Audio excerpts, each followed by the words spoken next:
What did you? I said go live.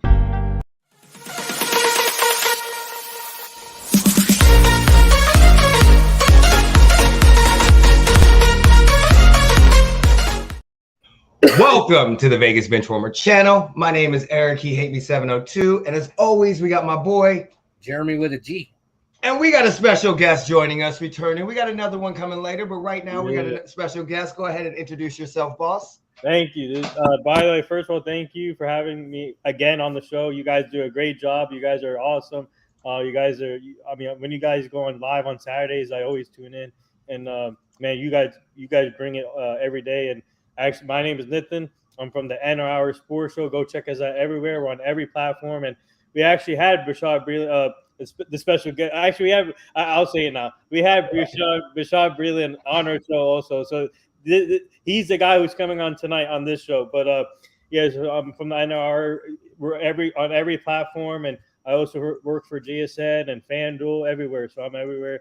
You can find us on Instagram, Twitter, LinkedIn, Facebook, Spotify, Anchor, Spreaker, everywhere. But like I said, thank you again, and I can't wait to dive into this crazy first day of NFL free agency. This is like Christmas for us, for sports journalists. So.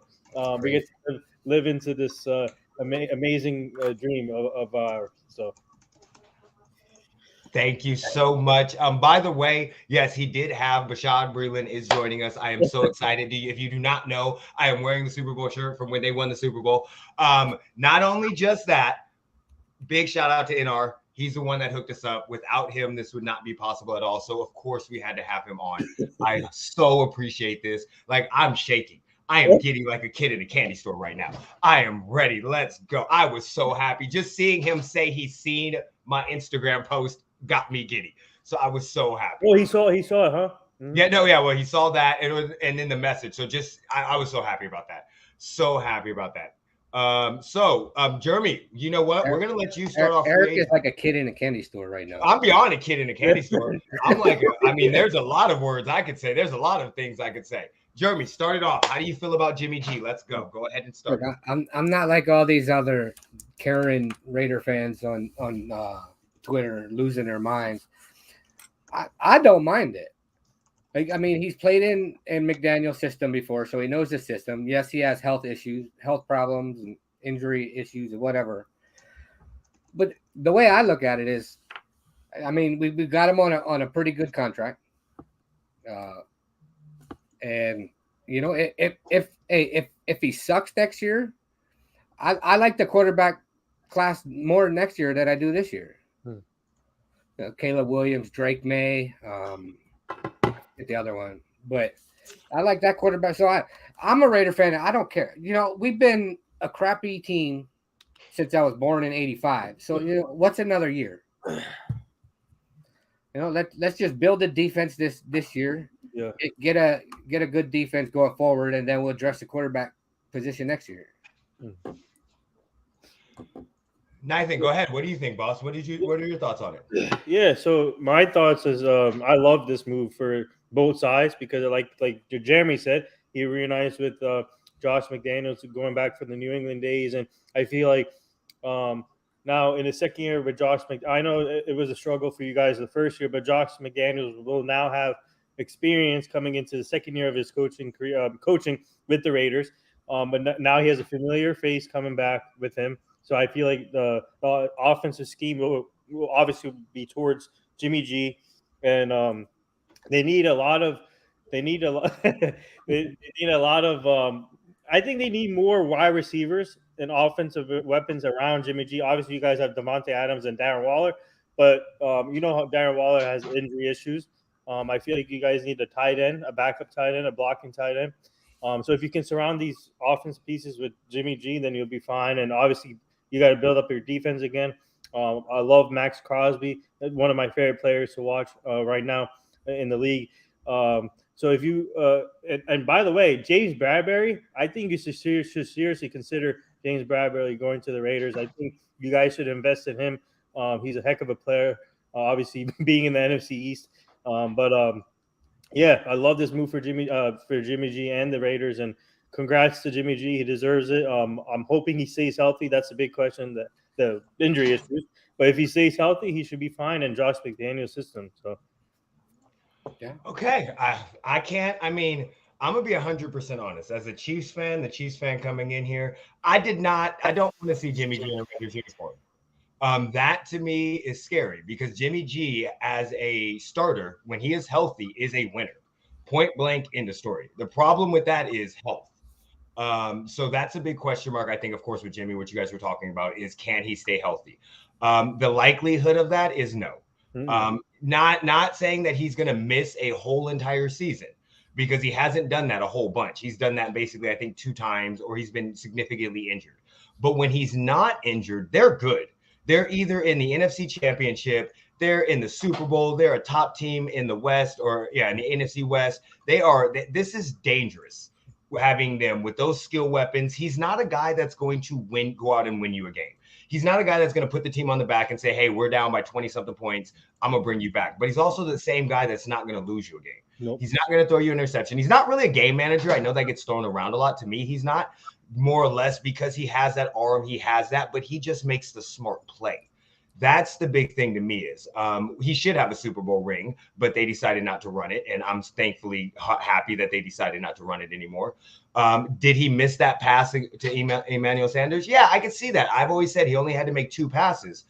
But with the weapons that they have, Devontae Adams, Josh Jacobs out of the backfield, Christian McCaffrey is the best all-around running back that the Niners have had in the last couple of years. The Niners have put together a patchwork of running backs where they keep constantly move them in and out and they get injured. So Josh Jacobs is probably the biggest threat that he's played with in a while on the ground that you have to account for.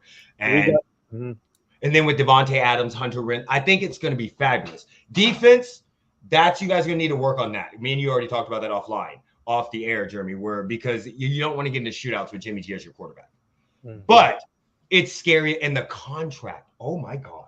Can we please talk about the contract? It's essentially a 2-year, $48 million deal. It's essentially a backup contract because in 2 years, it's technically 3 1-year contracts. Well, even then, next year, that is a backup contract. What is his average salary? Like 27 million? I think 11. Well, the average salary with the bonus, 22.5. Yeah. So, I mean, isn't that what Derek Carr was making less than that last year, if I'm not mistaken? By not much, but right around that, by like 3 million. I thought it was at 25. Yeah. So when you look at how quarterbacks just got signed, Daniel Jones got signed for $45 million. For you guys to be able to get him at a cheap deal, a cheaper quarterback deal, that still allows you to have money on your defense. And that's what scares me. Aaron Rodgers would have ate up all your salary cap. So in this scenario, I think this works great for both teams. I hope he doesn't stay healthy. I'm not going to try to act like I do. I don't want him to get extremely injured, but when he's on the field, they win. And as a Chiefs fan, I don't want him on the field. So maybe he stubs his toe a couple times, step on a fucking Lego. I don't know. Not ACL or something like that. But I think it is a fabulous signing. Jeremy knows my biggest problem with the Raiders, and I have no problem. I've been saying this forever. They don't have a head coach. No. I mean, they have an offensive coordinator. I've said this. If you watch wrestling, Josh McDaniels is Vince Russo. When he's under Bill Belichick, he's fucking amazing. Just like Vince Russo under Vince McMahon. Yeah. But when he goes out on his own, we get TNA and we get Judy Bagwell on a pole matches. That's the same shit we're getting right here. Okay, we get that and it's yes, we said the Raiders, but we saw him with the Broncos. The only place he's actually succeeded was with the Patriots. Even when he was an offensive coordinator with the Rams, they did not look extremely well. So I don't think he is that great of a coach. I think he is a below average coach. And one of my biggest things is, and I know there was a lot of issues that they had with teammates, but the Raiders were a playoff team last year. Yeah, they shouldn't have been, but they got better supposedly. Yep. So my biggest issue, and that's why we talked about it, if he doesn't make the playoffs, he's probably getting fired. But Jimmy G knows the offense. That's another good thing there. So he knows how to run that. And I'm sure Jimmy G can get across the 50-yard line against the Saints. If you don't fucking stop it, okay? Speaking of the Saints, I got to bring some breaking news. This happened. Jameis Winston is returning to the Saints as a backup. And then we got Jimmy Ward going to the Texans. Whoa. Yep. Whoa. Reuniting with D'Amico Ryans. Yeah. Ooh, that now that you say that, that makes sense to me. At first I didn't get the connection, but now that you say that, that makes a lot of sense with me. Aaron Rodgers to the Jets. What were your thoughts on that? Go ahead, Nathan. You first. Man, we're going back and forth with the sources, and our sources that we have. They say it's going to get done, but we're still waiting for final confirmation with Aaron Rodgers, and that's the holdup. I don't know what's going on in his head, and the only two options he has is either the Jets or I don't see him going back to the Packers. That's impossible. Either the Jets or retire. Those are the two options he has, and I don't know what's taking him so long. We're still waiting for his final confirmation. I wonder if he wants to do it on the Pat McAfee show. I think that's what he might be waiting for, or maybe it could be the contract talks between the teams and what the Jets. I mean, what the Packers are willing to give up. What the Jets are willing to give up. Maybe that's the issue, but I don't know what the issue is. We need the resolution pretty soon here, because the Jets are missing out on some key free agents that they want, and so I hope to see Aaron Rodgers maybe decide by tomorrow night, or maybe tonight or early morning. So maybe we can see a resolution within the next 24 to 48 hours, in my opinion. Okay. I mean, he has strapped and put the Jets in a bad spot, because if he don't go to the Jets, where did the Jets go? There's nowhere for them to go. I mean, they may be able to string along Baker Mayfield if they could get lucky and pull him away from the Rams, or maybe try and get Lamar Jackson.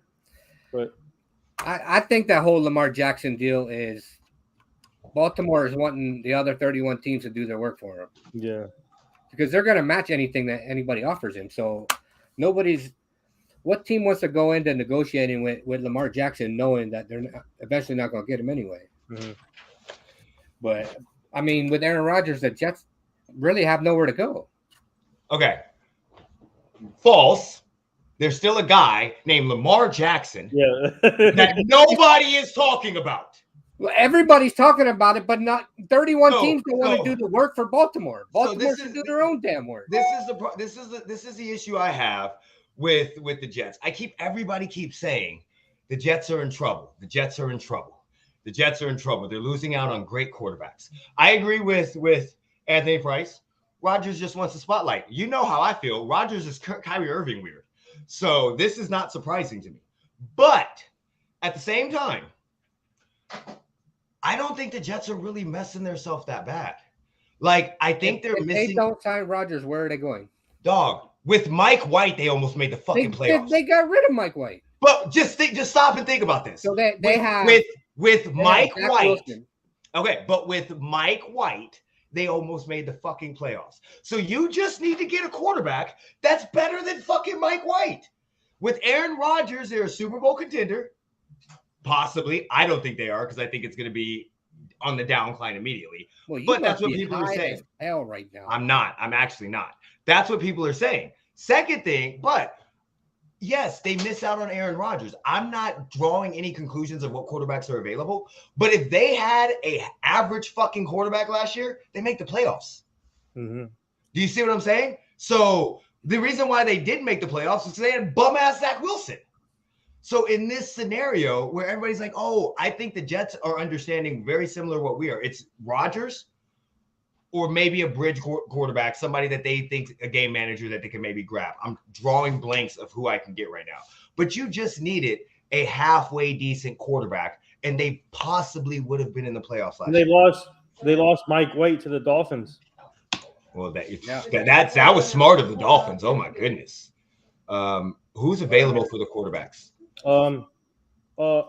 Jacoby Brissett, and then okay. Well, no, I said better than Zach Wilson. I don't know. Jacoby Brissett didn't do bad with Cleveland.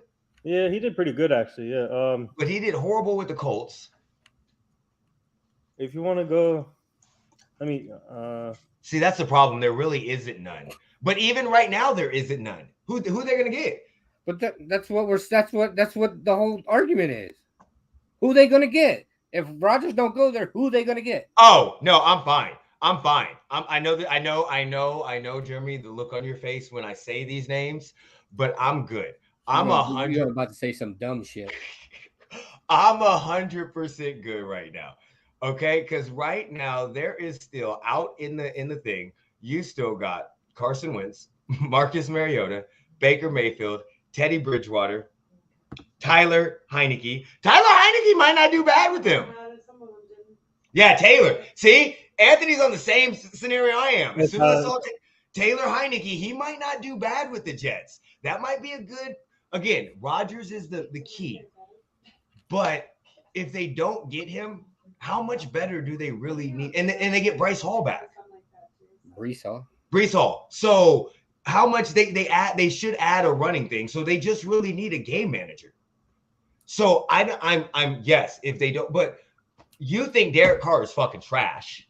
So really, honestly, the only quarterback they missed out on was Jimmy G. And if they would have got Jimmy G at some point in time, Zach Wilson would have been in that starting spot because the likelihood of him making it through a full season. Zach Wilson's not beating out Jimmy G. No, Jimmy G would have got injured. He would have slipped and fell getting out of the fucking bathtub. Okay, it would have been done. But he wouldn't have beat him out for the position. Don't sit here and make a statement like he would have beat Jimmy G. I didn't mean that he would have beat him out. I meant Jimmy G would have gotten injured, and when he got injured, that's when Zach Wilson at some point in time would have started. So I don't know if I'm on the thing like they're making that big of a deal, that big of a thing, because Derek Carr supposedly trashed to a lot of people, and then Jimmy G. Outside of that, you had kind of a whole bunch of game managers and Baker Mayfield. I sent the link to Bashuad's email. Okay. So, but other than that, yeah, what do you think about Baker? Where do you think Baker's going? Ooh, the Tampa Bay Buccaneers are interested in Baker. I can see that possibly happening. Or, Texans signed Jimmy Ward.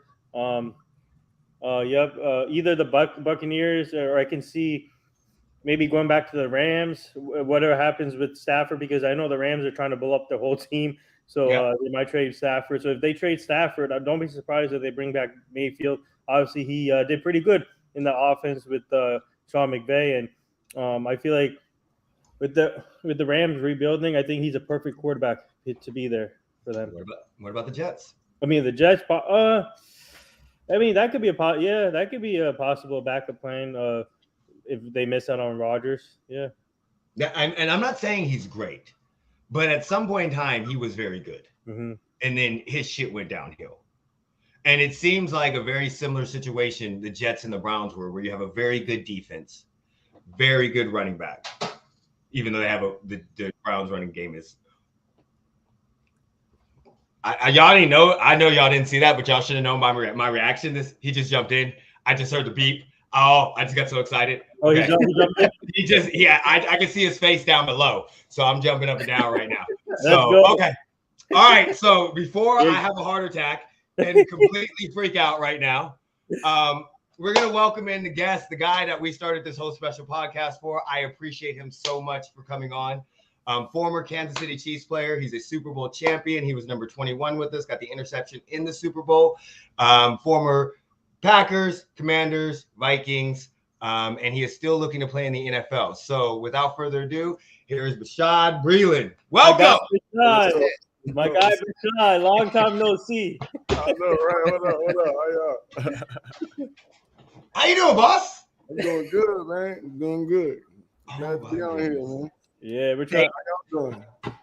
I'm in heaven right now. I don't know if you know, but I am from Missouri. Okay, I've been a Chiefs fan for over 30 years. Right now, I am in heaven. There are very few players I've met, especially players that I actively used to cheer for when they're on our team. I used to scream your name, Breeland. Yeah. So, we're not gonna go with the stupid shit I do, but thank you so much for joining us. My name is Eric. He hate me 702. That is my boy. Go ahead, Jeremy. You can introduce yourself.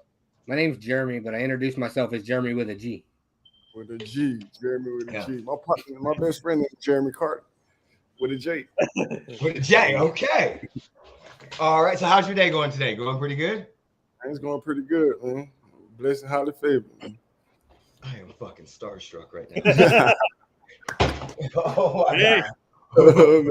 Oh, thank you so much for coming on again. Oh wow, this is so. We about to have a good show, though, right? Yeah, hopefully Bashuad, I get my questions out. Man, time to turn it up for him, right? All right, let's go. All right, first question I need to know from you is: did you drink Dom Perignon to celebrate for the I Super Bowl? love Dom Perignon. I did. That's Okay, because in the interview you said that was what you were drinking. So I just want to see. And I when drink Dom you drink, Perignon on a regular though. That was my thing. I used to drink Dom Perignon on a regular, like a regular day. did that night? Did it taste different? Did Oh, it it taste extra special? Really different. It tasted Okay. good. It was the best it ever tasted. But yeah, Dom Perignon was the celebratory drink. Okay. Wow. Yeah, that was the one thing I remembered from watching the highlights in the interview. So you really can't see the fan. Yes. That was in the post game interview. Yes, huge Kansas City Chiefs fan. Yes, I go to games. I've been to games in the last 2 years. I've done the VIP tour. So yeah, very big.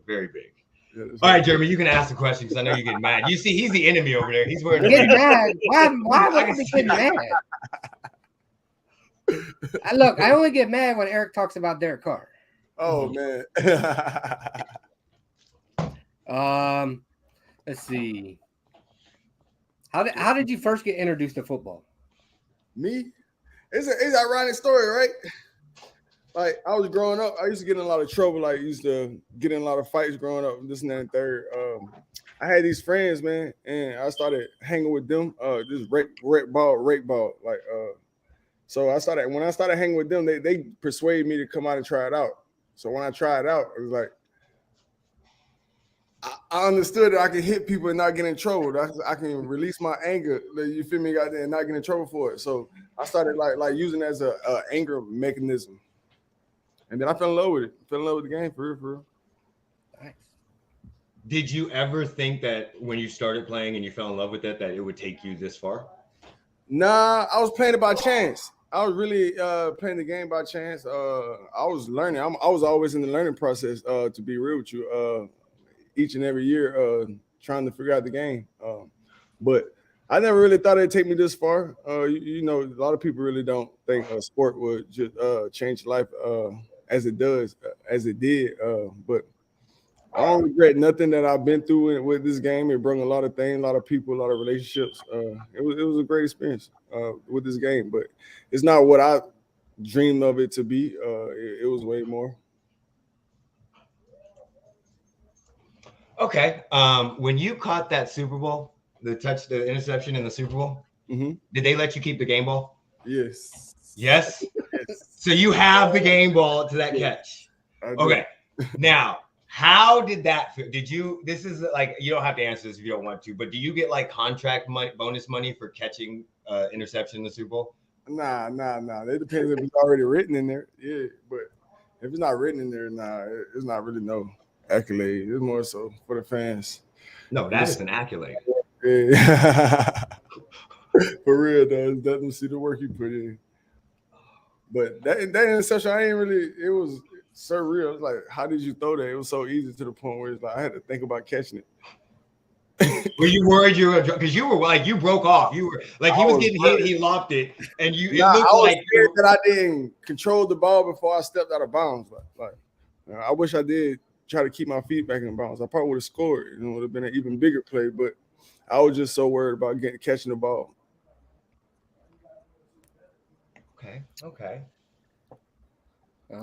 Why are fines in the NFL so big? I don't know. Why do players get fined for socks?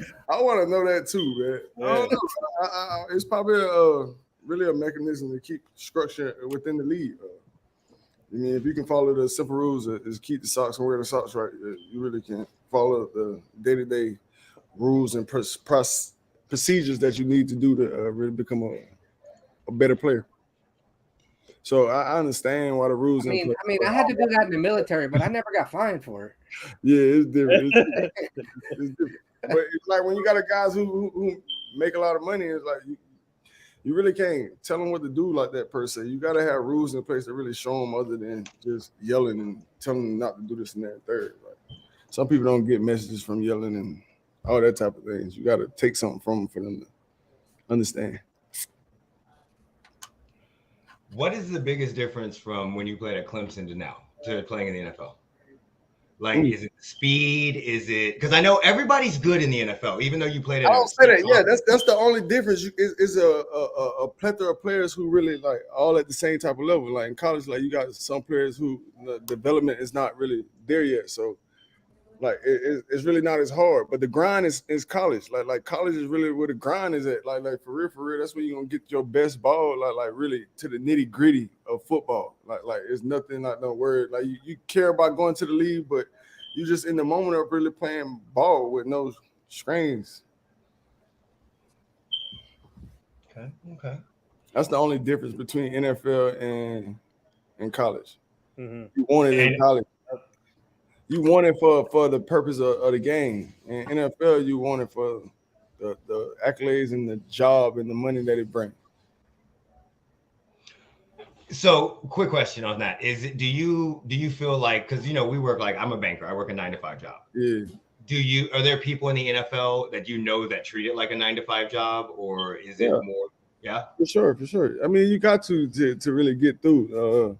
It's a sport, but at the same time, with all the attributes and things that comes with it, it really isn't 9-to-5. And if you don't, like, you probably lose your mental. Like for real. It's like when you go in, you go to work, and when you clock out, you go home, you take care of home. Like, if you take that job home with you, 9 times out of 10 is like you never really gonna focus on your family, your kids, and the small things. Like,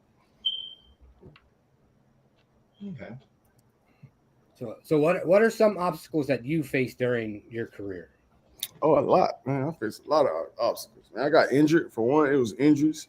I lost a $23 million deal with the Carolina Panthers due to injury, which led me to go to Kansas City eventually. But that's one of my adversities. Like adversity is that overcoming the changes of the locker rooms, like the players that you meet, and everybody just moving sporadically. You build relationships with people, and then they got to uproot and go. So those are a lot of different things, little things that really is like that in the league. But well, that situation helped you in a big way to get that Super Bowl ring. It did. I mean, it was a blessing in disguise. I got to learn a lot about myself. I had to see the fight and the love that I really love, like for the game.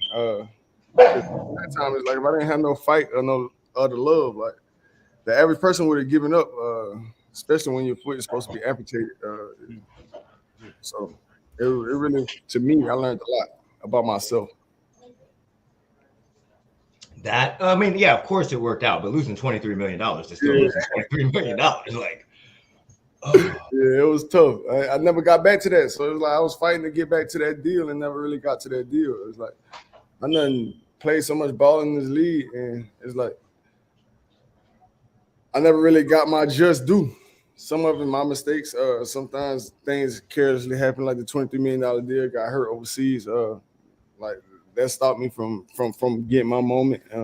And then it was trouble that I put myself in after that to keep me from really like propelling to what I wanted to be in the league. I'm gonna go back to the Super Bowl because I'm gonna keep asking questions about this. That's what I'm the fan, so I can't help it. There's so many questions, but okay. So the Jet Wasp chip play, the play to Tyreek Hill, the play. Yeah. What was the feeling like after? Because you talking about the post corner? Yes, the one where Patrick Mahomes threw it like 75 yards down the field to like a wide open to Tyreek Hill, and it changed the whole game. The whole game. I mean, the game was already shifting, but that play really gave us the electrifying momentum to really like prepare that win. That play was a play we needed, and who else to do it besides Tyreek and Patrick Mahomes? You know what I mean? That duo is a good duo, good connection, like him and Travis Kelce. When we need a big play deep, Tyreek Hill was the guy. And to see him succeed and get that play done for us, him and Patrick, he did a lot for us and did a lot for the energy on the sideline too. Did a lot for me. I was down. He was with me. I was like, oh no. Oh, no, that's not a play. I was like, okay, we might have a chance. We got might have a pictures chance. of him with his head on the table. Oh, yeah, we got pictures of me almost crying during the 24-0 to the Texans. Yeah. Yeah, and I loved every second of it until they turned it around. Let's see. If you could change one thing about the way football is played, what would it be?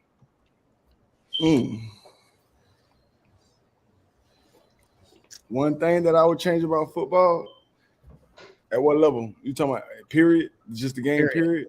Yeah.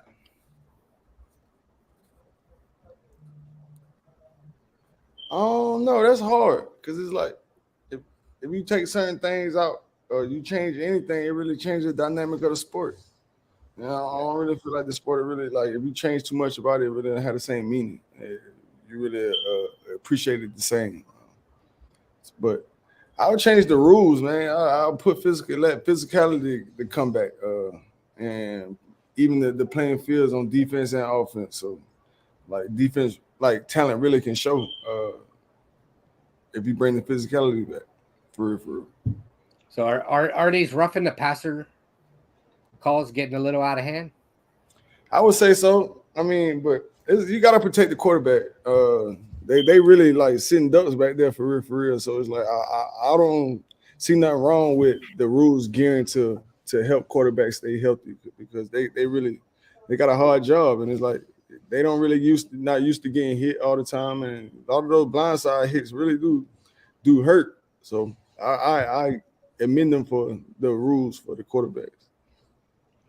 We got a question in the chat. This guy in the chat is a Chiefs fan as well. He is asking, what is the weirdest thing you've been asked to autograph? I had the autograph. I tatted my autograph on a guy's fiance's shoulder blade. Actual tattoo. Wow. They got your autograph tattooed on. Okay, I'm not that big of a fan, but that's crazy. I mean, wow. How did that react? You know, whatever floats your boat, man. So when you're going through like free agency after after leaving the Chiefs and then you signed with the Vikings, what is that experience like? Were there because we as fans we always hear that once you win a ring, teams start knocking down your door. Nah, that wasn't the case for me. Okay. I feel like I was forced to Minnesota. I feel like that was my only option, like to go to Minnesota. I really felt like the league chose for me. I didn't have a chance to really choose because ain't nobody else really wanted to give me a chance for coming off Super Bowls, 2 Super Bowls. You feel me? Yeah, I had previous trouble, but that was the year previous. I done went through a whole year without anything, you know what I'm saying, transpired as such. So I felt like I shouldn't have been punished the next year for the same mistake that I did, that I got punished for when I first went. The first time I came to Kansas City. Okay. So it was a lot, man. It was a lot. Like so I just feel like it goes back to that just do, but there's a lot of things that transpired. So I can't really point fingers at other people to say why I didn't get what I get. Like it's more so goddamn mixture of me and the talks around me. When you were entering into free agency, was there no talks with the Chiefs? Because I'm not gonna lie, I was extremely pissed. I was see, this is what I'm saying. Like my free agent runs been like always been crazy. Like you feel me? I always put my trust in my agents, but like you feel me? Like sometimes I felt like I didn't had the right people speaking for me to let people understand and know the type of person for me. Not saying he's not a good agent or he not good. It's just like sometimes it's like you need people who've been through the type of things you've been through to be able to speak in your behalf to get people to understand you. It's like if you got somebody speaking for you who never been through anything or been through what you've been through, they're not gonna really be able to advocate for you as such. See me, I'm the type of guy I wish I could speak to them myself, and then they can really understand like what's up with me. But I just felt like the league ain't give me a chance. Like after Washington, it was all the circulation. Like I outpriced myself, but I never really like priced myself at all. Like I just wanted what was my value. I just wanted what I deserve. Like nothing more, nothing less. I just wanted what I deserve and play ball. Washington, they had these stories like I outpriced myself. I wanted this too much. It's like it never really got an offer. I never got an offer in that aspect to even go back to Washington. And then Carolina came. That deal squandered. So that free agency was up in the grass. I'm going to each team trying to see their doctor so I can get cleared to play ball again. Green Bay gave me that chance. And the previous Kansas City also gave me that chance that year. I chose to go to Green Bay, you feel me, during that time. Then Kansas City came back the previous year, and we rekindled that relationship and made it work. Went to the Super Bowl, went the next year, free agency again. I got arrested after the Super Bowl, so it kind of put a dent in my free agency all over again too. Like you feel me? And then it was a lot of little, like mistakes as a person. You feel me? Like growing up as a man, like in the type of situation I was in, I made mistakes and it carried like because of the role model that I was supposed to be. They didn't see that, and I never really got that due. I never got that payday to really like say I arrived in the NFL for real. We got another question in the chat from the Chiefs fan again. He wants to know what made you choose Green Bay over KC that year, if he may ask. That was the time with Patrick Mahomes, and he didn't play the snap yet. I didn't know. So that was 2018. Yeah, I didn't know what Patrick was capable of, what he was going to bring to the table. Like when I went to Kansas City, like I didn't want to leave. Like I loved that atmosphere. Like I told my agent that this is who I wanted to be. We got a low ball offer at the time, and it wasn't what I was looking for. I just lost $23 million. Like I'm trying to get that, like at least close to that. Like you feel me? Like so what they offered, like it wasn't. And I had other teams that wanted to bring me in and visit. So I took that. And by the time I realized that Kansas City, where I wanted to be, they've been made other moves and got Orlando scheduled. So don't remind me of that. Don't remind me of that. My next move was Green Bay. Green Bay brought me in. And they was the most serious team out of everybody besides Kansas City during that time with my injury. So they gave me the chance to play, and I chose Green Bay. Really wanted to play with Aaron Rodgers. Respect Aaron Rodgers, and that's who I chose. Him and Patrick Mahomes is really the same type of quarterback. He was just more of a veteran at the time. So he says I can easily respect the fiscal decision along with the Rodgers. Mm-hmm. Yeah. Okay, so what are there any teams that are reaching out to you now? Because we know that's what the crazy thing is to me. Like I'm trying to really figure out. Like nobody seems to be interested. I know a team who needs some cornerback. Trying to figure out. Like, I do too. My take is like I know what I've done. I know what I've done to leave the trouble. Got there. They say the disagreement in Minnesota. We can all talk about it and say, try to point fingers at who's wrong, this and third. Like at the end of the day, I really don't care about who is wrong or this and that and third. It's like I feel like I done sit out a whole year. So I done did my punishment for everything. So I feel like I should not get a chance to eat for a camp or something. And if I squander that, then it's on me. But I don't feel like the stature of a player got there that I built myself over the years that I should be leaving the game without me leaving the game. Like the game shouldn't leave me. I should leave the game. That's how I feel. Comment in the chat says, I know the NFL is the NFL, but please don't go to a poverty franchise known as the Raiders. They always say these things, think I'm gonna get upset, but they don't. Look, we've been that since '85, so I'm all right. All right. So, question on that. A quick question on that. We know, like in the NBA, when you see in the NBA players, it seems like players help players get to teams, and I know there's a lot less people, like 12. Like LeBron helped Melo get to a team. Does that happen in the NFL? Is that like where teammates go in and try to vouch for you? Okay. No, it does. Unfortunately, I'm not one of those guys that really built relationships like that with guys for those to go in the front office and really speak in my behalf, like to bring me to a team. But Some they do it. It's all about the relationship they build with their players. Like a lot of players got played on other teams or friends and want to play with each other. They always had dreams to play with each other, so they try to do it such.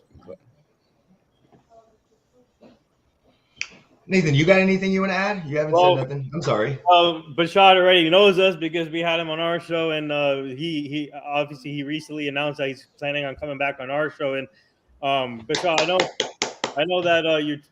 I mean, obviously today's. What are your thoughts on today's moves? And your boy Patrick Peterson signed a deal today with the Steelers, a 2-year deal worth $14 million. Obviously, we want you to get back into the league, and I want to make that work for you.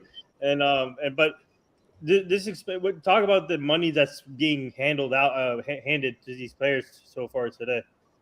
I mean, they making good money, man. That's what the league throw money out, man. You just got to be the person in front of the catch. So it's like I never can really been the one to really being able to speak on somebody else's situation about their money and get. I really don't pay attention to those type of things. I wait my turn. I'm happy those guys got what they deserve, and I hope they continue to get what they deserve. Maybe I should be your agent. You want to hire me as your agent? No, seriously, because you deserve to be back in the league, and you work, like I said. I feel like that. I feel like if you ask fans, you got fans, and they will feel like that as well. But right now, it's like a battle I'm fighting with the NFL, and it's an unknown battle because I really don't know what it is that's keeping me from playing, or what I can change, or who to talk to even find out what I can do. So it's really like a losing battle, a waiting battle for me. I just gotta wait and see who really like tip their hand and give me a chance. And that's really it. It's like, and if it don't come this year, then I know it's really over because it's like going in 32 is like it's no more. It's no more wait.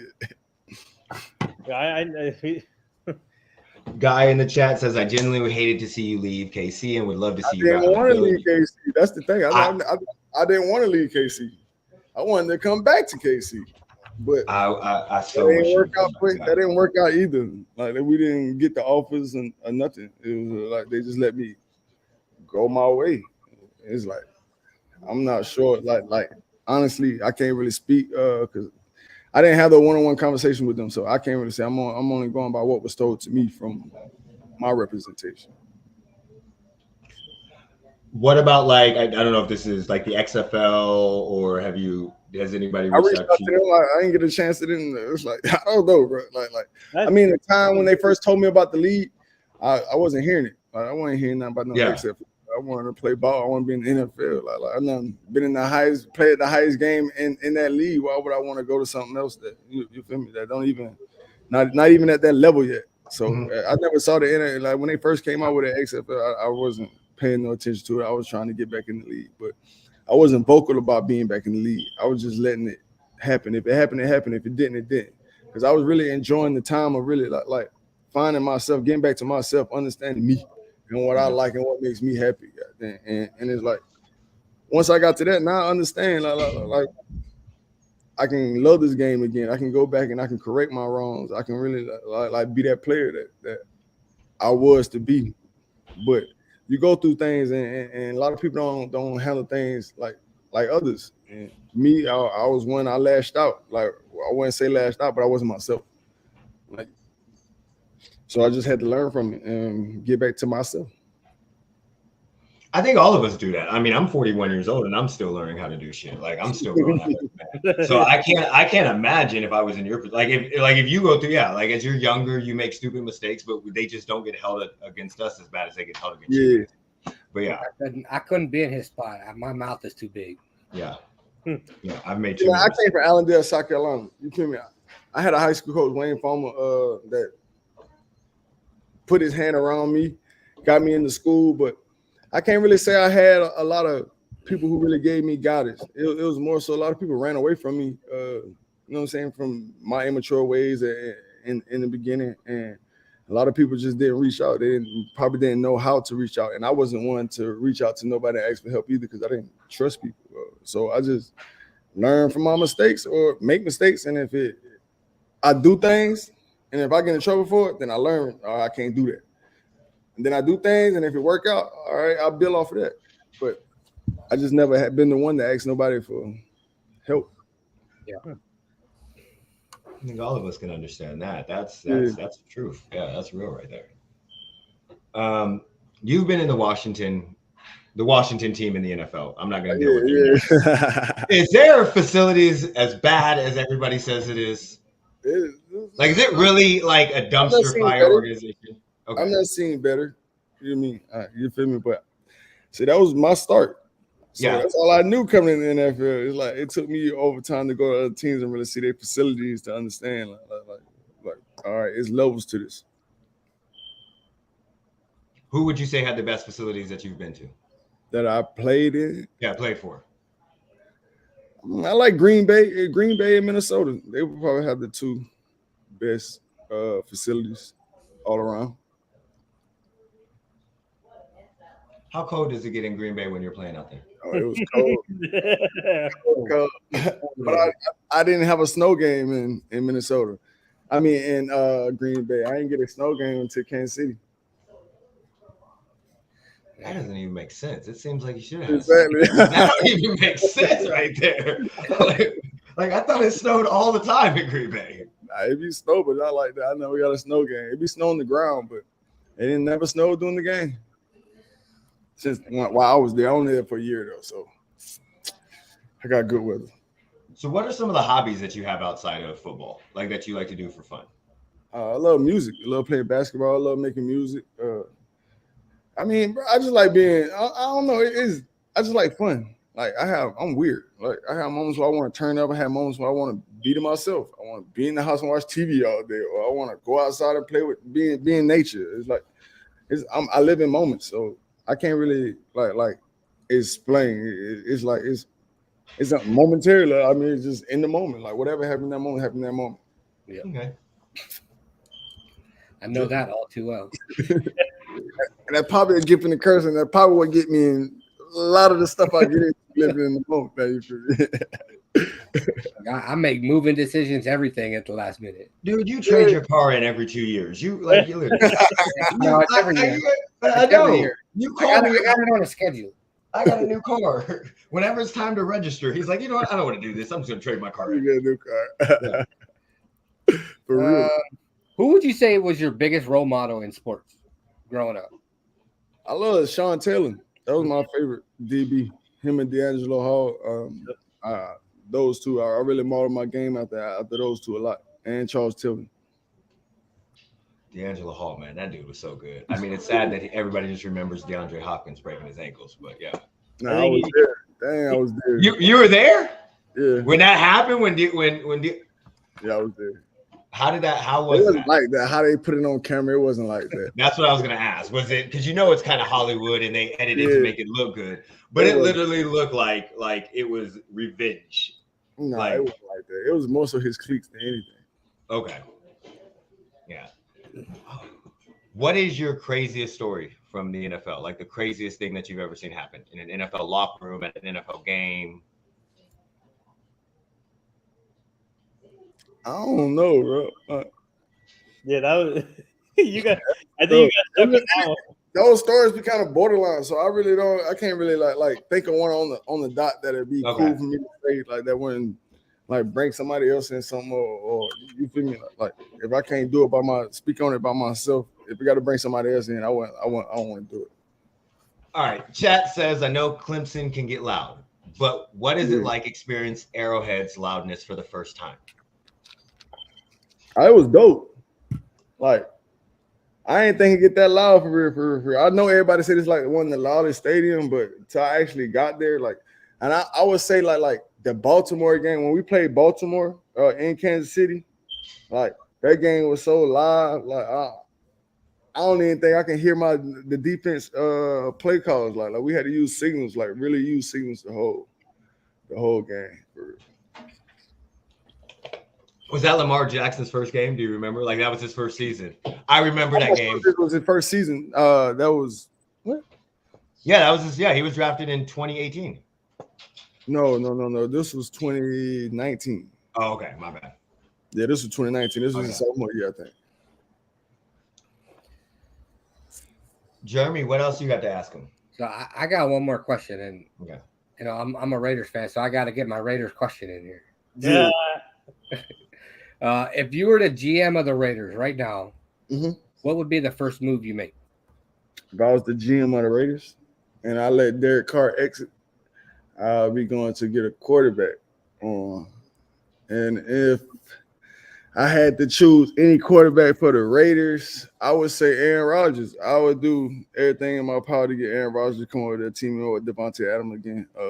They got the running game, you got defense. You put a quarterback like Aaron Rodgers, like you really can make some noise in that division. And who wouldn't want to see Aaron Rodgers and Patrick Mahomes go at it 2 times a year in that division? You feel me? I'm good. We don't need to put a whole bunch of quarterbacks in the AFC. I feel like that'll be a move to make football exciting, especially in the AFC. Because we always miss that game. Every time it's time for Aaron Rodgers and Patrick Mahomes to play, one of them end up hurt. So we never really get to see that matchup. And if we have them in the same division, so if one of them hurt one game, that's true. The last 2 times, Mahomes was hurt when you were there, and then Rodgers was hurt when Mahomes went last year. Yeah. Oh my. Well, they signed Jimmy G today, so that's not gonna happen. Yeah, that's out of the. Not really though, but. So just kind of unlikely, but you know. Kind of help us kind of solve a debate. But what are your thoughts on Derek Carr as a quarterback? I like Derek Carr. I mean, he cool. I feel like he get conservative sometimes, or he give his guys a chance when he shouldn't give them a chance. Like sometimes it's just like he just gotta find that balance. And once he find that balance, like he's a great quarterback in the league. Just thank you, smile. I mean, look, I like Derek Carr. I'm just being an asshole and disagreeing with you just to get you all worked up. Yeah. Look, and he went home the last 2 weeks and didn't stay at the facilities. So that one got me a little bit. He's a good person, though. Like you gotta respect him as a person as well. But that's just my take on his game. Like my opinion ain't nothing. Oh, after what the Raiders went through last year, that changed my I was like, no, that dude is a real leader. Everybody needs a friend like Derek Carr. Yeah. After what with Henry Ruggs and all that stuff, yes. So what do you think is next for you? What's the next step? Do you start reaching out to teams by yourself and talking to them, or? I have my agent doing that already. You know, doing the combine. They talk to him. I mean, that's all I can do, man. I'm just trying to put my face in front of the world and let them understand that I want to play ball. Let them hear things through my mouth from the questions that y'all ask me, and they can really see my heart, see who I am, see what I'm about, and what I want to do. That's all I can do. I can't do much. I can only control what I can control, and that's showing the world what I want to play ball. Does the NFL have like open tryouts? Like where you could just like if you're a former player where you could just go and like sneak in. Because you hear the stories of somebody sneaking into a locker room. I've been in this league 8 years, bro. I really can't tell you like all the nuances of it. What going? I don't know, bro. I've always been like in a pawns in their game, so I really don't know the full. Someone signed this guy. Ridiculous! It hasn't happened already. I may have to send a text message this evening. Yeah, please. No, don't. Oh my God.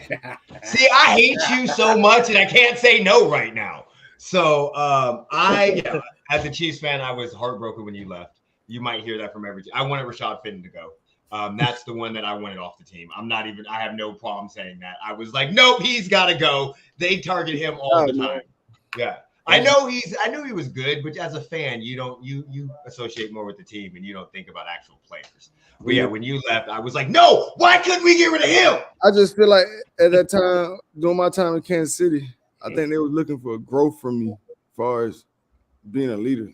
And I don't think I gave them that in that time. The frame I was there, I was just to myself, I really wasn't a vocal leader. I just did what Bree wanted to do. I was in Bree world. Like, I wasn't like really like Bree. They would call me Bree. Okay. I was in my world. Like, I wasn't really like I did what I was supposed to do, but I wasn't doing it how I was supposed to do it.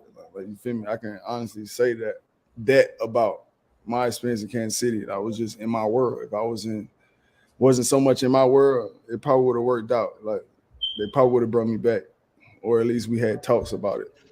At least. Yeah. I wish I had some sort of pull. I'm not even joking. I really do, because I thought you was awesome when everything happened with the Minnesota Vikings. I was mad. At this point, right? I'm not really looking for somebody to pull. Like I'm not looking for nobody to come give me a chance or give me a handout and just like, here, give you a chance. Like, you feel me? I really want to go earn it. Just give me the opportunity to go on the field, because like everywhere I've been, bro, I never really rode the bench. I always played, started, and contributed in some kind of form, fashion. And like, there's a lot of stuff that I can't control that going on, and I let that affected me some seasons that I played. But as far as like what I did to this game and what I gave to this game is like, I don't really see how I got to this point this fast. I know I made mistakes. You know what I mean? I rubbed some people the wrong way. And some of it is just me being me. You feel me? Like some people just don't understand me, and it create like a void between people by not understanding. When you don't understand something, the easiest thing to do is to not like it when you don't understand it. So it's like I was in a lot of those situations. People didn't understand me, so they chose to dislike me other than figure out the real me. And I was always in those battles. So when you battle like that and you feel the energy like that in different rooms and around, it's like you don't really know how to react. It's like, do you get out of your body and become something that you ain't, or you stay true to who you is? And if you stay true to who you is, 9 times out of 10, they don't like it because they don't understand it. But the talent, like don't they talk about the talent? Like everybody talks about. Yeah, but the league trying to go young, man. It's somebody, a talented person growing every day. Like you feel me? Like some people just don't want to deal with certain things, and like a lot of these coaches are putting like they putting their job on in the hands of the players for it. And if they can't feel like they can't really get you to be available or give them or push you to give them what they need, they wash their hands sometimes. And I've been in situations like that where it's like my ego got the best of me. It's like I was too prideful. I couldn't really swallow my pride and really just take the short end of the stick and work from it. Like everything ain't always gonna be peachy. And I feel like that's what I really wanted. I was striving for it to be peachy. I didn't really just taking the dirt and the grain and the salt and all that together and just continue doing what I'm doing and grow from it and let that prepare me to be strong. But I didn't. Yeah. Person in the chat says they love how humble and honest you are. Like, yeah, that is awesome. Very good. That's a dedicated fan there too, man. That's awesome. Yeah, he's another Chiefs fan. Yeah, so yeah, he lives in Missouri. But as you know, so that's just kind of mind-boggling to me, because it seems like just hearing you talk, it seems like you've grown and matured so much more, and you know what you did wrong.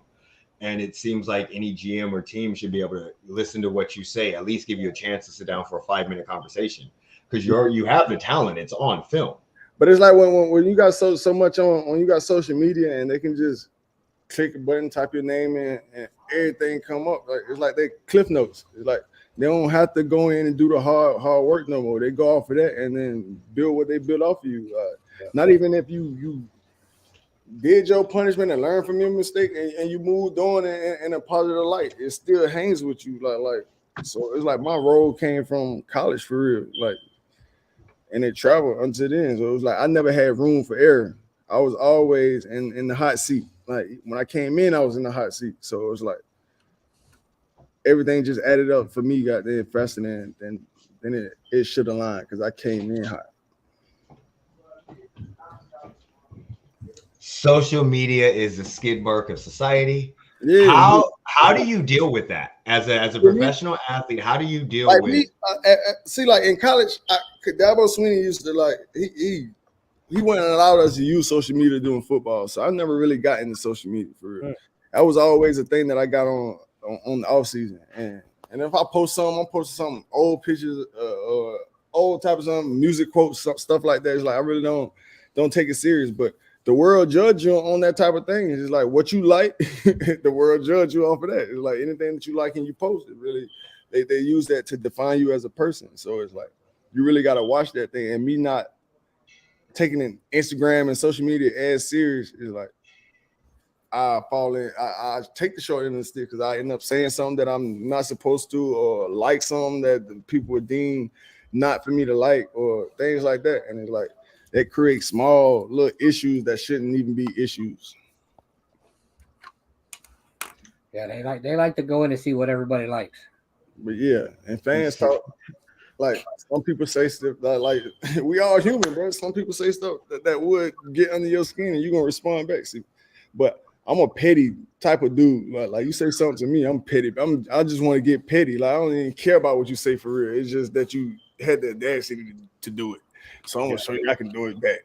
Like, and that got me in a lot of trouble too, especially the quote at Minnesota about the Johnson. It was fun and games to me. It wasn't really like it's my team, bro. Like y'all, we just won, but y'all still downing us. Like we not ain't just won a game for y'all. Like we just won a game. So I'm like if y'all ain't with us, y'all against us. And y'all can keep my Johnson out y'all mouth type. But it really wasn't like that. Where I don't come from, we can talk like that and then not disrespectful. Like you feel me? It don't come off as disrespectful. It don't come off as like you just rugged. Like that still gets me in trouble. Yeah. 38 years I've been dealing with it. It really does. It really, really does. So along the lines of that, when like people, because I'm a fan and I talk shit like crazy. I try to not keep it, try to put it on social media, but like for instance, I don't like kickers. I have no problem saying I don't like kickers in the NFL. But how does that bother you? It's a line. Okay. Like, that's a fan. I don't like kickers. It's broad. It's broad. Like, okay. You start pinpointing it on a person and you start talking about personal things about that person, it's like you're not a fan no more. Like you take it out of the game. Like you coming at me personally about a game. So now I'm a defend myself because nobody else gonna defend it.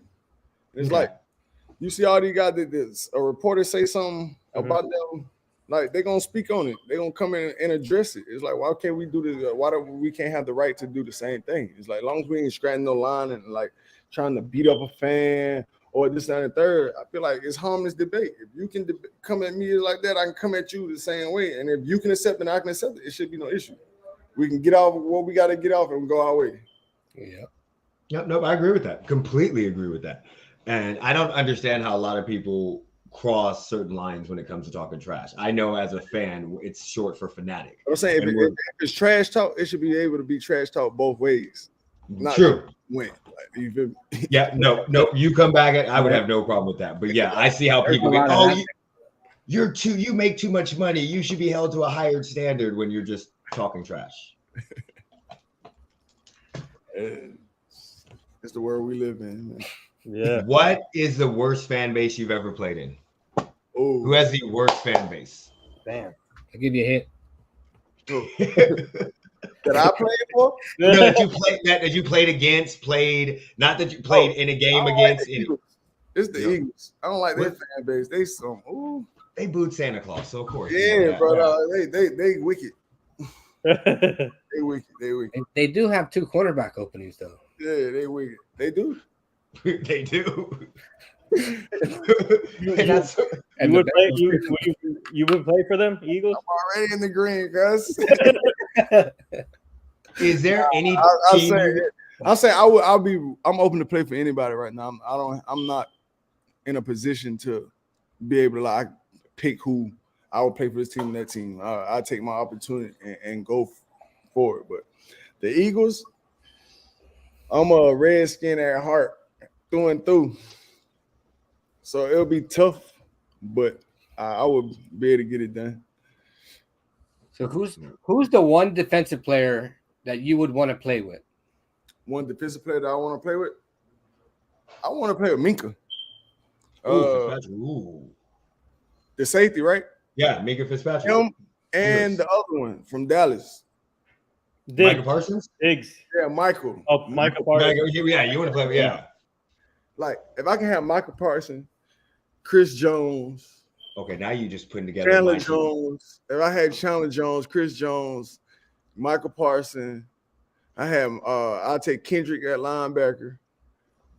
at middle linebacker. Outside linebacker. Who I would take outside linebacker?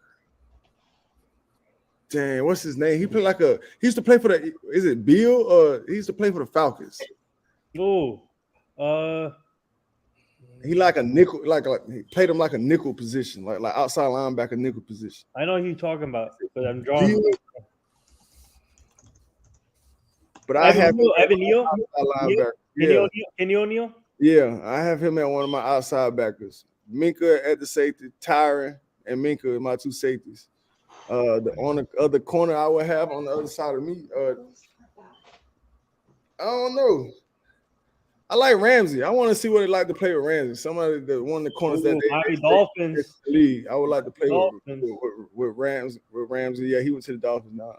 Xavier Howard too. I like Xavier Howard. I like his style of play. My nickel would be Sneed, Ladarius Sneed, me, Sneed, and Ramsey, Tyron, and Minka. Yeah. Ain't nobody throwing the ball on y'all. That's our secondary. Ain't nobody getting open. What? What? Minka, I need one more. If I get one more, who that'll be? No. One more D tackle. I need a big D tackle. And Donald? No, from Minnesota. Oh, what's his name? Is he still playing in the league? Yeah, Minnesota D tackle. Oh, Dalvin Thomason. Oh, I like Dalvin, and there's the other one. What's the other D tackle they got there? One of them two will be my D tackles. That'll be my 11 right there. Wow, I can't even say his name, man. That'd be that's like what's it called? That's in my team defense. Yeah, that's like the 49ers defense that they're trying to assemble. Yeah. But that'd be a hard defense though. Yeah. I don't think they will have time to throw the ball. No. And if they did, it would be nothing but picks. Yeah, there would be no time. Like what? The average quarterback, what is it? Is it like 4 or 5 seconds as long in the pocket? Yeah. And they are not getting open. No. I mean, you may, if you put Hill on there, you may get a couple open plays, but with that line, no. And that's gonna be just streak. I'm just throwing it. You go. Yeah. You go. Yeah, that'd be my team right there. Last question I have. Mm-hmm. I think Patrick Mahomes is a GOAT. Not greatest of all time, but because Brady. But what are your thoughts of just him compared to like the other quarterbacks you've seen, or him compared to quarterbacks in the league since you played with him and against him? Me, I feel like Patrick Mahomes is gonna be the all-time GOAT. I feel like Tom Brady did his thing. You gotta respect Tom Brady. You feel me? He the GOAT. But I feel like at Patrick Mahomes' age and what he doing, his ceiling is way past Tom Brady's ceiling. And he not been to 3 Super Bowls in the last 4 years. 1, 2, lost one, and they ain't go again. So he already got 2 rings already. Tom Brady done went to appearances, ain't win either. You feel me? But I just feel like Patrick Mahomes should done what Aaron Rodgers should have done, like during his time with the same skill set. Okay. He just never had a chance to put it together. Aaron Rodgers never had the team and the type of squad to put it together to go back and compete like Tom Brady did during that time. But Patrick Mahomes is the same type of player, but he got it. He got the coaching, he got the players, he got the scheme, he got the system. All they got to do is plug the right players in to play their roles. And he'll always get to where he's going as long as he keep doing what he's doing. I think it's going to end up being like a Jordan LeBron debate where because you ain't gonna be able to not like how people like don't want to give it to LeBron. You ain't gonna be able to do that with Tom Brady and Patrick. You're gonna have to give it to Patrick Mahomes. If he get anywhere near 6 rings, anything after that, his accolades and the stats that he put up surpassed Tom Brady already. Look, I will give the title to anybody but Tom Brady. I just don't know. Hey, 2002 or it still hurts. The tuck. Yeah, it was that 2001. The tuck where he admitted on Rod Woodson that it wasn't a tuck. It still hurts. I still got scars. Oh my god. Well, I got 2 Brady balls while he gone, so I'm good.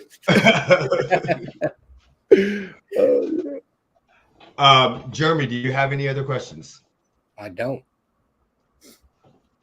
I know, Nathan, you're interviewing him sometime coming up again soon. I know you already did. Yeah, we're planning on bringing him back on our show soon, and you never know. By the time he comes back, he might be with the team, so that's what we're hoping for. And I didn't. Wait, Bashuad, this our last push. I ain't being quiet this all season. I ain't being quiet this season. We're putting the word out for you. We're putting the word out for you. We're gonna make this happen for you. And I'm saying I can only put it in the hands and let the fans and everybody know I want to play it. Leave it in their hands. They got to make a decision then. Then it's like fans got to make it. Why? We want to know why he can't play. Why he not playing? Can you tell us what he done to not y'all not want him to play? If y'all just tell us that, I would be sane and I would accept it all. You just gotta tell me what I need to do, what I need to fix. Anything, like just tell me and give me the opportunity to fix it. And if I don't, then it's on me. Yeah, I like this. Chad is putting it. Yeah, Chad is putting it out to the universe that you will be playing in the NFL this year. Wherever you land, he will cheer you on. You've earned it. Question on that: do you have like a highlight tape that you've been? You know, you see OBJ out there one-handed catching with no shirt on and little itty bitty Daisy dude. I've never been a guy that really like take videos and post them to show people I'm working out. Like I don't feel like it's about that. I don't feel like I gotta do that for you to understand what type of player I am. It's like you go to practice and people don't see you at practice. People don't see you putting in that grind. They see what you do at the game. It's like they can tell that you work from playing in the game. And it's like that's how I've been. It's like I go to myself and I do my own things. Like I'm never been the one to post videos, and then when I do, I feel like I'm doing something wrong. I feel like it's like anybody can just go take a video and do something, take a video record and post it online. Did you really put the work in? Okay, that is interesting to hear because it seems like everybody's got a highlight tape now. Exactly. No matter if you in kindergarten or in the NFL. I ain't got one. I ain't never had a highlight tape. Okay, I got ran over by a punter. That's my football experience. I was 5 foot 80 pounds as a freshman in high school. Okay, that was it. They put me out as free safety. I blitzed the court. The punter just walked over me. I was like, I'm done. If I'm gonna get a highlight tape, somebody else gonna make it. Send me. You got to send us the highlight tapes. We'll post it for you too. And then yeah. I mean, if just something. I mean, in this social media world, video is king. It's a king when you are doing bad things, and it's king when you're doing good things. Well, yeah, what did Tyrann Matthew say about our interview on our show? Oh, I'm not sure. I ain't had a chance to talk to him. Yeah. No, it's good. I got good remarks from it though. Like my people like. Yeah, we got. It was a great. A lot of people shared it, and a lot of people loved it. And I made sure I put that snippet when you said we were talking about the teams that we were fitted. Yeah. You gonna get there. We just got to put it out there. Positive energy. We got to get as many people putting it up in the air. I feel like for the university to get back right, Carolina got to come back and make it right. I mean, it might be because who else they got? This is where I'm supposed to be. I'm a Carolina kid. I'm supposed to play at home. I never got a chance to play at home. I play in all these cities, bro. My people don't get a chance to come see me play. Like I'm always in the Midwest. I was in the Midwest. I was in DC. It's like far away. I'm from the South. Like my people don't know nothing about planes for real. They don't really like getting on planes. You feel me? Like we country, man. We ain't used to that. So is that a dream for you to play in front of your hometown team? Yeah, I mean, every time we come in and play Charlotte and play here in Charlotte, like I do my thing. I try to give my people the best show I can. Like the first time that everybody can really like ride up and come see me play from where I'm from. So they try to come other places, but I don't get to see them. They don't get to come see me like a lot of games per season. I can understand that, especially it's on every Sunday. You guys know it's not like Yeah, the NBA where and they play don't catch it on 40. TV. Sometimes down south, you don't catch those Kansas City games or those type of games unless they big time televised games. Oh yeah, because it's based off of the region and everything. Like that's because all we get is Raider games here. But I mean, we got a link. Yeah, we got a link, but all the games. Carolina is making some moves as a SC guy. It's close. Yeah, and they actually just hired D'Angelo Hall as their DB coach. Really? You need to go ahead and reach out to him. Nah, I just told him congratulations. Oh wait, they hired him. When did they hire him as a DB coach? Yeah, this year. Oh wow, that's awesome. He just recently got hired. That's dope. Yeah, that's a big. I can't wait to see that. That's awesome. Yeah. Man, I just got to do the necessary things, man. You know what I'm saying? Really get them to see a character change. Like, you feel me? Right? Dude, You change a lot, man. Like seriously, we seen it firsthand on our show, and you obviously you were our fans were interactive with you too, and the co-hosts I had on the show, they did good, and we learned a lot from your story when on that interview. I think the fact that you're willing to come out and talk to people and be upfront and honest, like we didn't ask you any questions about any trouble you've gotten in or anything like that, but you put it out there. You were like, no, because of this and this and this. I think that like not knowing your character beforehand from what I've seen only as a Chiefs fan, you can tell that somebody that is willing to accept responsibility for what they've done and is willing to grow from it and look back on it, that is very, very mature. And you can tell you've grown from what I can see. Jeremy? Yeah, absolutely. Oh, you're just shaking your head, so I never said anything. Okay. So, I mean, I didn't know if you had anything else. I didn't have any more questions for you. I have no problem talking, so I can talk to you for hours about mostly about Chiefs stuff. Yeah. So, I enjoyed this though, man. I enjoyed y'all. Thank y'all for having me. Thank y'all for giving me a platform to really get my story out there and let people understand, like Bashuad Breeland, and I'm here for my voice. And I thank y'all for giving me that platform. I appreciate you coming on here. Thank you so much. Like I didn't think I was doing something for you. I was just so happy. I not think that at all. I will kind of watch each other, man. You know what I'm saying? Right now we watch each other. You know what I'm saying? Yep.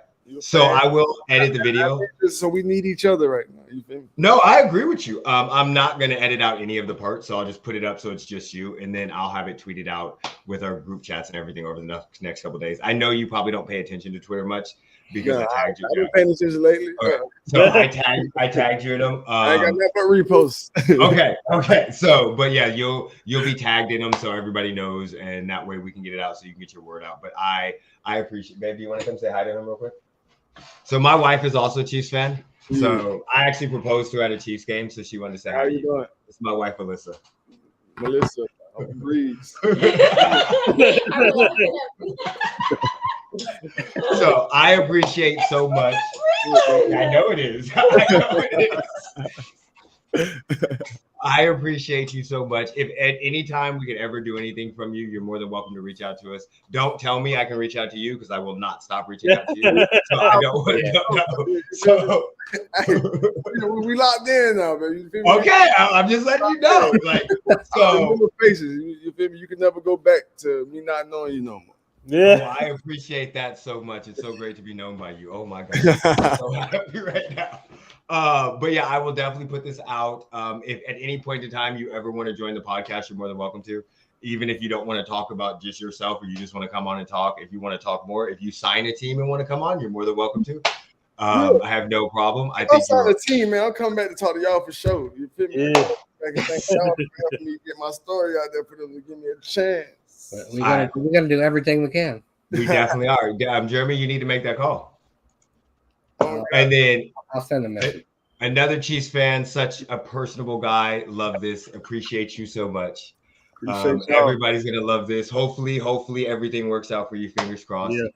And then if you want to let everybody know what the last going out, where they can find you at, what you want to tell, last thing. No, what would I say? How would I end this? I'm gonna say it like this. Like if I was speaking, like how he had me. If y'all was GMs and I had to give y'all a picture of me, I'm gonna keep it brief. It's just like I still want to play ball. Like I squandered my chance early on, not knowing how to ask for help or how to lead. I was put in positions where I should, like in Minnesota, where I should have been a veteran. I should have been a veteran role model to the younger guys, and I stayed in Bashuad Breeland world, stayed in my own world, and really didn't expand to those roles, to those likings. And I've grown. I see myself differently. I see that I can now. Back then, I used to tell myself a lot. I couldn't. I can't. Like why me? But it's like I spoke a lot of that stuff in existence, like the people said it earlier. But I just want the people to really understand is like everybody grow, everybody learning curves are different than others, and I just finally got mine. And it sucked that I had to go through tragedy to get that, but it was much needed for me to understand where I was and where I'm trying to be. And if they can just hear me out and just give me a chance to, even just a conversation, not even to bring me to camp, just a conversation. If you just give me a conversation to really understand me and you can feel my vibrations, I don't feel like nobody tell me no. I don't feel like they wouldn't give me a chance. I don't really feel like they wouldn't feel me after that. No, I completely agree with that. Yeah. With hearing you speak, you can tell it's coming from the heart, and it's not just as people that work in sales, you can tell when people are putting stuff on, but it's real. It seems like it's 100% real from you. All right, nice. You got anything to say, boss? You got anything else you want to say? Nah, he already knows me, so we'll stay in touch, Bashuad. And like I said, if you sign with the team, we'll have you back on our show too. And maybe we should do all one. If you sign with the team, then me and Jeremy. I'll just get on at once. I'm down. Yeah. You know I'm down. I'll jump on anytime. I just get my podcast and I bring y'all on my podcast. Yeah, that's the next thing you should do. Yes. Hey, I'm trying to get it, man. I'm trying to start. Do you have a podcast coming? Man, I've been working on it. I want to call it No Contact. Huh? It's called No Contact. What are you working on? No Contact. Who's gonna be? Who's gonna? You don't even come on our podcast. How you gonna tell him to come on that podcast? Who's gonna be your? Do you have? Are you talking to? Are you bringing in co-hosts or just you? Nah, it's just gonna be me. Oh, and I'm talking to other people. I'm bringing guests. Oh, nice. It's just a mixture of everything. It's like with me and I want to bring athletes and music. We all are automatically like music and sports tie in hand in hand. And I'm a guy that like music and I play sports. So I feel like the podcast will really be one of those that you can intertwine the worlds together. I think you should do it. You don't need much. I mean, I'm sitting on a webcam. Yeah, I'm on a webcam and regular earphones. So yeah, I'll just try to figure it out. If you happen to ever come to Vegas, we are both in Vegas. Hit us up. Man. Yeah, we know. Yeah, in Vegas. Yes. So we are both in Vegas. So if you ever come, there's a lot of Chiefs fans in Vegas now. All of a sudden, I don't know how. I don't know where they came from, but nobody liked the Raiders. No. Not even some of their fans. It's all right. I don't like them either. If you ever come to, please hit us up. We'll definitely love to party with you, go hang out with you, take you out of the town. You probably know more. Yeah, definitely. Thank y'all for having me. And man, y'all stay blessed and keep doing what y'all doing, man. Keep giving black brothers and guys like me a platform to speak. Thank you very much. I appreciate you so much for joining. Jeremy, whenever you're ready, you can take us out. Put me in, coach. Peace.